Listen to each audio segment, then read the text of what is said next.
Lalu apa yang bisa dipelajari oleh Indonesia dari tragedi Kanjuruhan tanggal 1 Oktober kemarin? Apa yang harus dibenahi dari persepakbolaan Indonesia? Kita akan bahas langsung bersama IGK Manila, mantan manajer Timnas Indonesia yang saat ini sudah hadir di studio Metro TV. Selamat siang, Pak Manila. Siang, Kak. Baik, Pak Manila, soal tragedi di Kanjuruhan, apa yang sebaiknya dipetik pelajaran oleh seluruh elemen, pemerintah, polisi, tim atau klub sepak bola, bahkan sampai dengan supporter itu sendiri? Ya. Jadi secara keseluruhan, mulai dari atas, cabang olahraga itu selalu punya induk. Induknya adalah PSSI. Itu dibenahi juga. Aturan-aturan pertandingan, stadion yang bisa digunakan untuk pertandingan tingkat-tingkat nasional itu yang mana, persyaratannya gimana, penunjukan wasit, wasit tengah, wasit samping, dan Arema, tuan rumah. Yang menjadi tuan rumah ini harus menyiapkan bagaimana stadion itu. Berapa kapasitas stadion, apa punya pintu keluar, apa namanya, punya tim pengamanan yang punya rencana pengamanan, itu dalam satu paket. Nah, pengamanan ini sangat perlu diantisipasi. Karena apa? Sepak bola kita sejak dulu, ya, sejak zaman Solo lawan Jogja itu sudah ribut, itu rivalitas itu selalu ada. Harus diantisipasi. Apalagi ini Persibaya bonek ketemu dengan Aremania. Meskipun tapi bonek pada tidak kali ada di ini stadion, tidak ya? ada bonek. Harusnya ada. Tapi yang tidak dipikirkan pada waktu itu, bagaimana kalau Arema kalah? Jadi Arema kalah ini sebelumnya kita amati bahwa dia kalah dengan lawan Persib Bandung. Pak Manila, mohon maaf saya potong. Berarti ada kesan petugas keamanan ini terindikasi lengah ketika bonek tidak hadir di stadion saat itu sehingga mereka berpikir mungkin tidak ada ancaman keamanan di sini. Tepat sekali. Jadi dia lengahnya di sana. Pengamanan itu tugasnya sejak awal. Tim lawan datang itu sudah pengamanan. Hotel dia tempat tinggal mengamankan, transport lokal dia melintas coba lapangan, sampai selesai pertandingan dia kembali lagi ke hotel, itu tugas pengamanan. Dari sampai datang sampai kembali ke hotel, ya? Sampai dia pulang. Ini kan 2 kali 45 menit peluit sudah dibunyikan. Tidak ada bonek. Tapi ada orang turun ke lapangan. Berarti apa? Yang tadi kita sebut, kemana kita sempurnakan sekarang? Semuanya. Pengamanan harus mengantisipasi. Dan biasanya, saya kan pernah manajer. Manajer Persija, Bandung Raya, Timnas. Sehari sebelum pertandingan itu ada technical meeting. Harus dihadiri dengan satu, panpel, penanggung jawabnya panpel, dan pengamanan. Saya main di sini. Bagaimana pengamanan kami, pemain kami? Waktu nyoba lapangan, kita siamankan tidak, selesai berlaku. Jadi semuanya.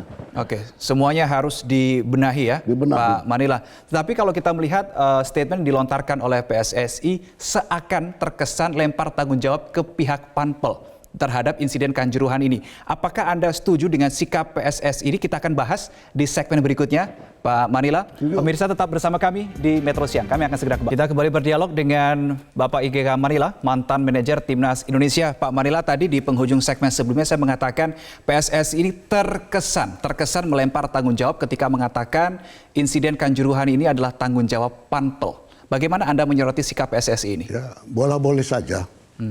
Tetapi kan ada tim investigasi yang mencari fakta, siapa yang teledor, siapa yang salah. Biar mereka lah yang menentukan. Apa yang disampaikan tadi oleh Bapak Presiden sudah lengkap. 5 poin itu sangat lengkap. Kalau itu dilaksanakan dengan sempurna oleh induk organisasi bola PSSI ke bawah sampai ke klub-klub dan supporter, kita akan menjadi tuan rumah yang baik. Kemudian pengalaman, kita pernah menjadikan juara Asia di sini. Tempat duduknya harus ada nomor, row-nya begitu, tiketnya harus ada. Tidak ada penonton yang berdiri. Nah sekarang di Kanjuruhan ada penonton yang berdiri, duduknya nggak jelas berapa, kapasitasnya berapa. Nah ini yang 5 poin tadi yang disampaikan oleh Bapak Presiden ini, kalau dilaksanakan top sekali sepak bola kita. Bisa berjalan dengan baik. Klub-klub bertanggung jawab, panpel bertanggung jawab, PSSI keseluruhannya bertanggung jawab. Liga Indonesia baru ini harus bersama-sama menyusun bagaimana kompetisi ini berjalan dengan baik. Tapi dari pernyataan Presiden Joko Widodo sekaligus mengisyaratkan bahwa stadion-stadion di Indonesia belum sepenuhnya terstandarisasi internasional. Sangat belum. Saya kan podcast manajer, kemana main dari seluruh Indonesia, 34 provinsi.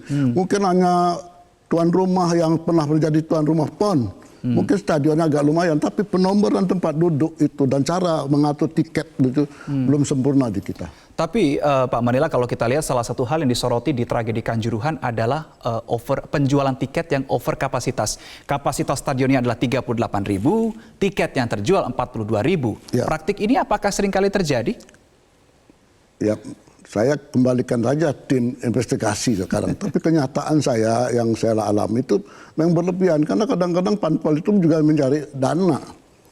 Untuk mengganti biaya yang dia harus keluarkan dan sebagainya. Ini harus diperhitungkan juga. Biaya pengamanan. Kita lihat aja di layar televisi, pengamanan tidak cukup. Padahal ini rival yang sangat keras. Persebaya, bonek dengan Arema. Ini kebetulan tidak ada bonek. Begitu ramai, apalagi ada bonek. Baik. Misalnya Persib lawan Persija, ini harus diantisipasi.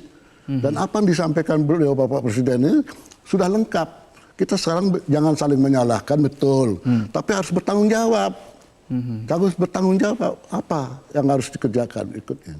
Oke, soal jam pertandingan, soal faktor keamanan, Pak Manila, sebetulnya pihak Polres Malang ini pada tanggal 18 September sudah menyarankan janganlah jam 8 malam, dimajukan saja menjadi setengah 4 sore. Tetapi ini tidak dipenuhi atau ditolak oleh pihak penyelenggara, dalam hal ini adalah PT LIB. Tanggapan Pak Manila? Jadi begini, kita kan biasa nonton Liga Inggris, Liga Italia jam 9 kan, tapi jam 9 di kita di sana sore. Waktu saya jadi manajer mainnya selalu jam setengah 4, sebelum maghrib sudah selesai. Nah ini mungkin ya yang tidak setuju dengan sore itu tayangan mungkin. Jam untuk ditayangkan, kalau sore mungkin kurang penonton di layar itu untuk acara apa. Saya tidak tahu, biar tim investigasi aja yang menyelidikkan.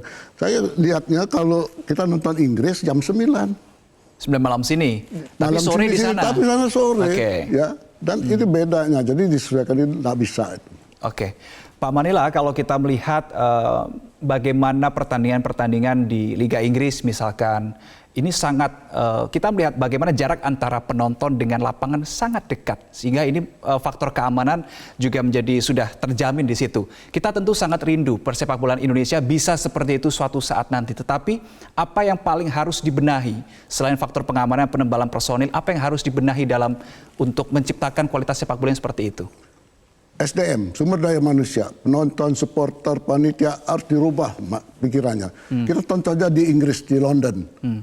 Hotspur, itu penonton dengan lapangan dekat sekali. Betul. Tapi manusianya tahu, ini nyawa saya tidak boleh tersia-sia. Pengamanan menonton bola tidak, dia melihat kepada podium, pada stadion. Itu salah satunya. Memang seperti Arsenal, MU,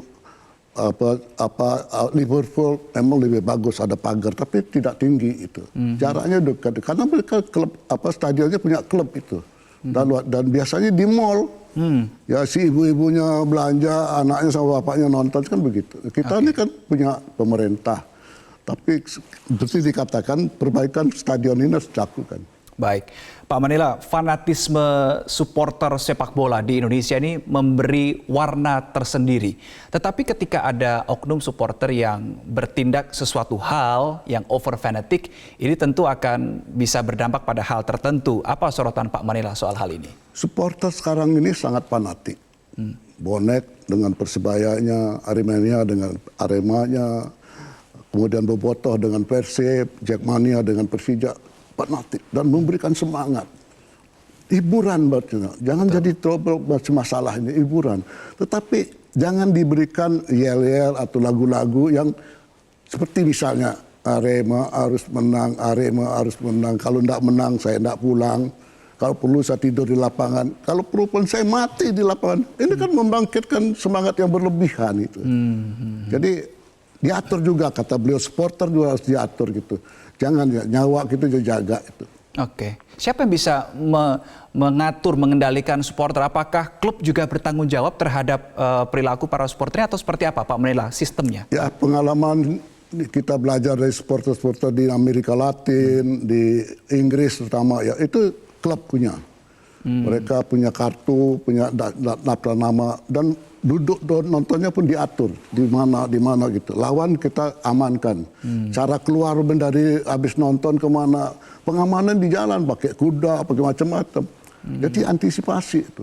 Apalagi derby, misalnya United lawan City, Manchester City, itu udah rival itu. Atau derby London, Chelsea, Arsenal begitu ya? Iya, Arsenal lawan Chelsea misalnya gitu ya. Dan begitu pula kalau diimplementasikan di Indonesia, misalkan Arema bertemu Persebaya, kemudian atau Persija bertemu dengan Persib, itu harus betul-betul diantisipasi. Antisipasinya juga. Tapi supporternya harus dibina juga gitu. Kadang-kadang kita bina tahun ini, mungkin 5 tahun lagi udah supporter baru lagi kan. Kita harus secara rutin gitu. Setiap ada pertandingan diajak, bicara gitu. Oke. Baik, tentu masih banyak hal yang harus dilakukan, perubahan-perubahan, pembenahan begitu ya Pak Manila oleh pemerintah Indonesia, oleh persepak bolaan kita di Indonesia untuk menciptakan sepak bola yang lebih dewasa di masa depan. Terima kasih IGK Manila, mantan manajer Timnas Indonesia sudah bergabung dan memberikan informasi terbaru untuk Metrosian dan untuk pemirsa pada siang hari ini. Salam sehat Pak Manila. Pemirsa, sesaat lagi Metro Siang masih akan kembali dengan sejumlah informasi lain untuk Anda. Tetap bersama dengan kami.